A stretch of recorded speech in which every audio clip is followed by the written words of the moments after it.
Hello everyone, how are you? This is Dr. Chavikar from Krishna Institute of Education. ये Krishna institute BEd college है and it is situated in Hapur. आज मैं आपको बताऊंगी कि reading या वाचन या पठन किसे कहते हैं और ये कितने प्रकार का होता है। देखिए, पठन का वैसे तो साधारण तरीके में अगर हम देखें तो पठन का मतलब है पढ़ना।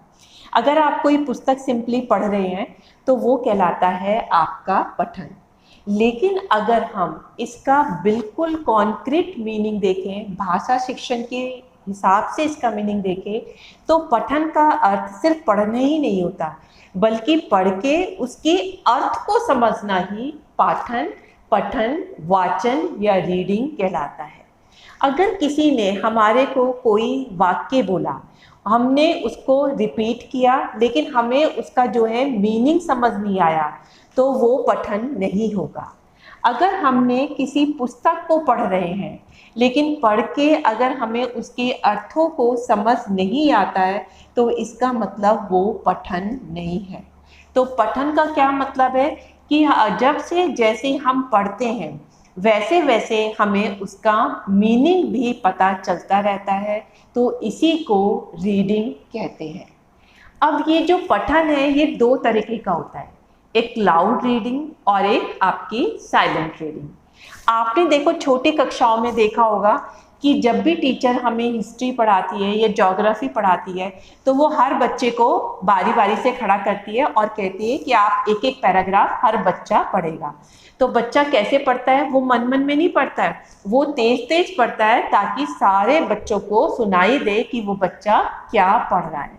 तो इसी को हम लाउड रीडिंग कहते हैं या सह स्वर वाचन कहते हैं।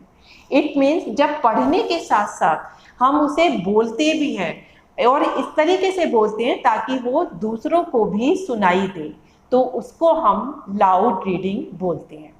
और साइलेंट रीडिंग इसका बिल्कुल उल्टा होता है।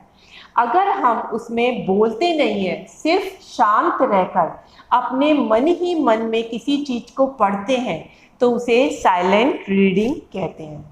कभी कभी टीचर आपको पढ़ने के लिए देती है, समझने के लिए देती है, जैसे कॉम्प्रिहेंशन देती है कि एक कॉम्प्रिहेंशन पढ़ो, फिर मैं उसमें से कुछ क्वेश्चन दूंगी। तो आप बोल बोल के नहीं पढ़ते उस वक्त, वो कहती है मन ही मन में पढ़ो, फिर मैं आपको क्वेश्चन बताऊंगी, आपके उन क्वेश्चन का आंसर देना है। तो यहाँ पे हर विद्यार्थी चुपचाप होके मन ही मन में उस पैराग्राफ को पढ़ रहा होता है। तो अगर हम जब बोलते नहीं हैं, सिर्फ मन ही मन में चुपचाप पढ़ते हैं, तो उसको मौन वाचन कहते हैं। क्लियर हो गया अब आपको कि पठन कितने प्रकार के होते हैं? एक आपका स्वैसर पाठन या लाउड रीडिंग होती है, दूसरा आपका मौन वाचन या साइलेंट रीडिंग होती है। तो आज मैंने आपको बताया रीडिंग किसे कहते हैं और रीडिंग के प्रकार क्या होते हैं। So that's all for today lecture. Thank you very much.